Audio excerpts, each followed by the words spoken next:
श्री गणेश पुराण. धूम्राक्ष, जघन, दंतूर आदी दैत्यांचा वध.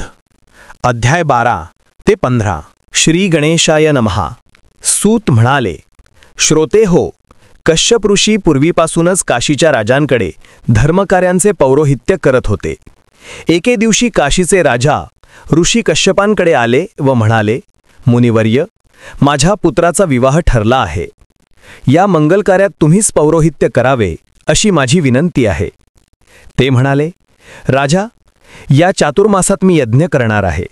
तसा संकल्प आधीच केलेला असल्यामुळे मी स्थान सोडून येऊ शकत नाही. म्हणून या कार्यात माझ्या पुत्रांचे साह्य घ्या.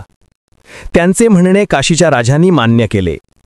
7-8 वर्षांच्या महोत्कटांना बरोबर घेऊन काशीचे राजा आपल्या सैन्यासह स्वस्थानी निघाले. वाटेमध्ये एक अरण्य होते.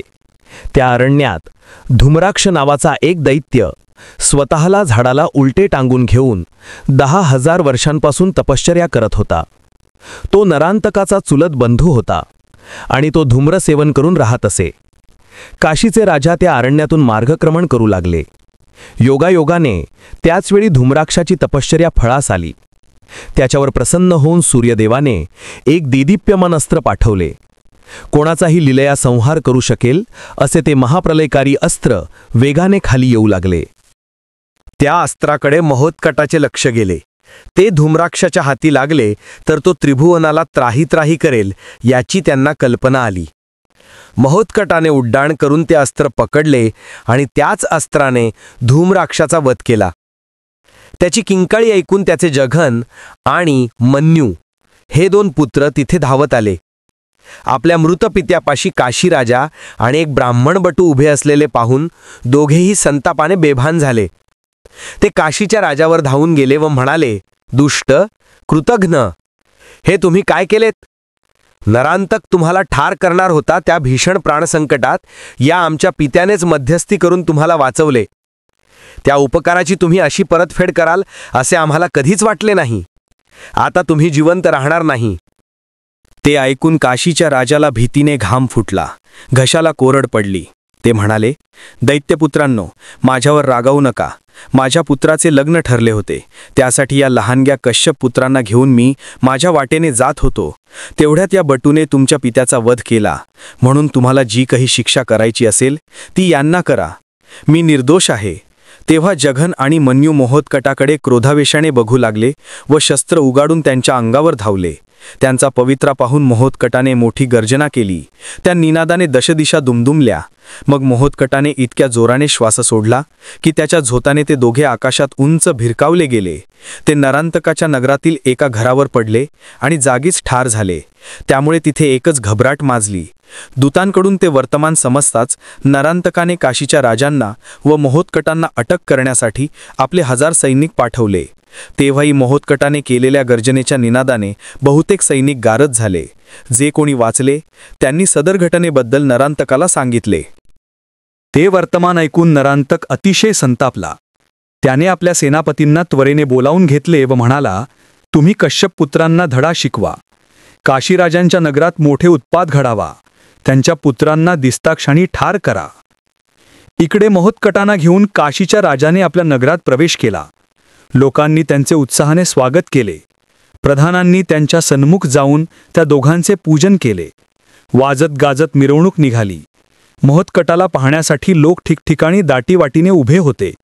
त्या सर्वांनी महोत्कटावर पुष्पवृष्टी केली. सुवासिनींनी त्यांना पंचारतीने ओवाळले.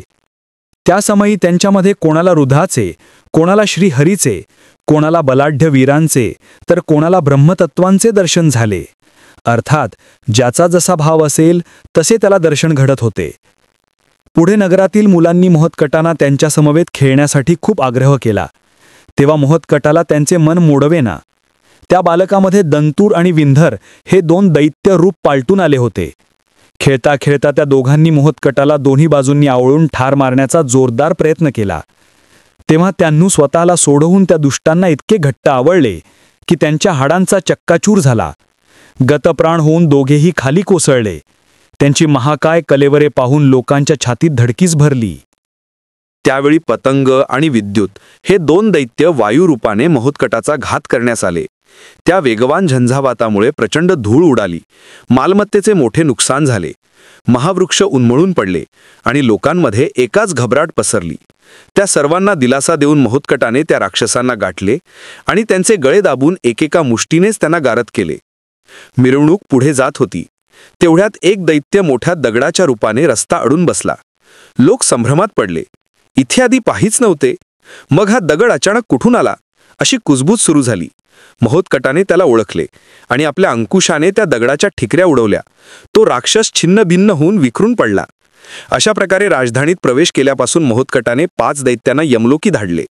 हे सर्व नगरातील लोकांसमोरच घडले. त्यामुळे ते गजाननाचा अवतारच आहेत अशी त्यांची खात्री झाली.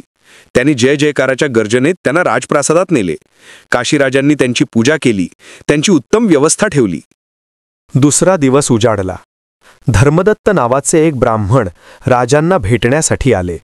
ते म्हणाले, हे भूपती, मी कश्यपांचा मित्र असून महोत्कटाला माझ्या घरी नेऊ इच्छितो. कृपया परवानगी द्या. त्यांनी महोत्कटाला बोलावून घेतले. महोत्कटाला पाहून त्या ब्राह्मणाला फार आनंद झाला.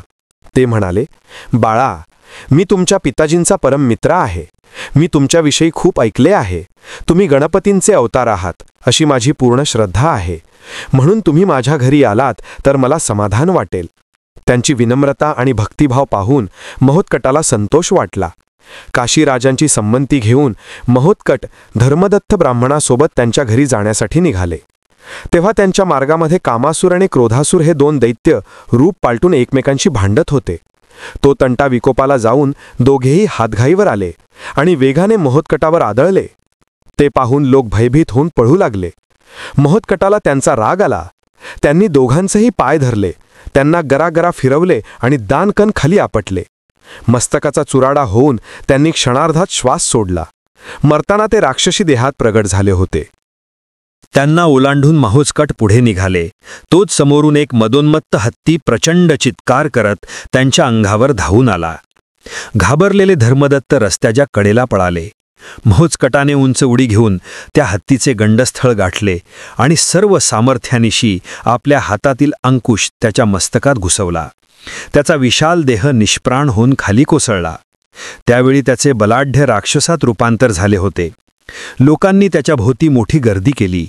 ते महोत्कटाच्या पराक्रमाचे कौतुक करू लागले.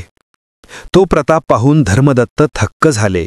त्यांनी महोत्कटाला आपल्या घरी नेले. झरुंभा ही धूम्राक्ष दैत्याची पत्नी, ती धर्मदत्ताच्याच परिचयातील एका स्त्रीचे रूप घेऊन तिथे उपस्थित होती. प्रारंभिक आदरातिथ्य झाल्यावर ती सुगंधी तेल घेऊन महोत्कटापाशी आली. ते तेल नसून विष होते. ती म्हणाली, बाळा, तुम्ही खरोखरच थोर आहात. धन्य तुमचा पराक्रम, धन्य तुमचे मातापिता, त्यांची पुण्याई थोर, म्हणूनच त्यांना तुमच्यासारखे पुत्र झाले. या 2 दिवसात दैत्यांशी 2 हात करून तुम्ही थकून गेला आहात. म्हणून मी तुम्हाला सुगंधी तेल लावते. तुमचे अंग रगडते, म्हणजे तुम्ही ऊन पाण्याने अंघोळ करा, म्हणजे तुमचा श्रमपरिहार होईल. महोत्कटाने तिचे कपट ओळखले होते, पण महोत्कट काहीच बोलले नाहीत. ते मुकाट्याने तिच्या पुढ्यात बसले व तेल लावून घेऊ लागले. तेव्हा ते विष महोत्कटाच्या अंगात न भिनता तिच्याच अंगात भिनू लागले. तो दाह असह्य होऊन ती जमिनीवर गडाबडा लोळू लागली. तेव्हा महोत्कटाने जवळच असलेला नारळ तिच्या डोक्यात आपटला. ती रक्तबंबाळ होऊन मरून पडली. ती राक्षसीण आहे हे कळताच धर्मदत्ताचे सर्वांग शहारले. ते भीतीने घामाघूम झाले. हे वृत्त समजताच काशीचे राजा स्वतः तिथे आले. त्यांनी महोत्कटाला राजप्रासादात नेले व त्यांच्या सुरक्षिततेसाठी चोख बंदोबस्त ठेवला. आतापर्यंत घडलेले सर्व प्रकार पाहून पुत्राचा विवाह विनाविघ्न संपन्न होईल की नाही, याविषयी काशीच्या राजाच्या मनात चिंता उत्पन्न झाली. त्यांनी आपल्या मंत्र्यांशी विचारविमर्श केला. तेव्हा त्यांनी अजून 2 आठवडे वाट पाहावी असा सल्ला दिला. त्याच रात्री आणखी एक संकट उद्भवले. नरांतकाच्या व्याघ्रमुख, ज्वालामुख आणि दारुण ह्या 3 दैत्यांनी नगरात प्रवेश केला. त्यांच्यापैकी एकाने नगरातील घरांना आगी लावण्यास सुरुवात केली. दुसऱ्याने ती भडकावली. त्यामुळे मोठा हाहाकार माजला. भयभीत झालेले लोक सैरावैरा पळू लागले. तिसरा दैत्य त्या लोकांना भक्षण करू लागला. हे वर्तमान दूतांनी राजांना सांगितले. तेवढ्यात राजवाडा ही आगीने वेढला. ती आग विझविण्याचा राजाचे सेवक वर्ग आटोकाट प्रयत्न करू लागले. त्यानंतर महोत्कटाला घेऊन काशीचे राजा त्वरेने बाहेर पडले. नागरिकांचे हाल पाहून ते अतिशय दुःखी झाले होते. ही सर्व दैत्यांची करणी आहे हे महोत्कटाच्या लक्षात आले. तोच व्याघ्रमुख समोरून आला. त्याने महोत्कटाला गिळून टाकले.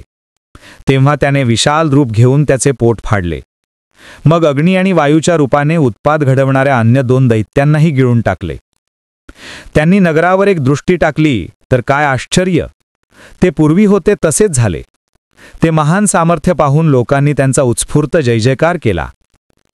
काशीच्या राजावर व त्यांच्या नगरावर जी संकटे आली त्यांचे कारणही महोत्कटच होते आणि त्यांचे निवारण करणारेही महोत्कटच होते. श्री गणेश पुराण अध्याय 12 ते 15 समाप्त. व्हिडिओ आवडल्यास व्हिडिओला लाईक, शेअर, कॉमेंट आणि सबस्क्राईब करा.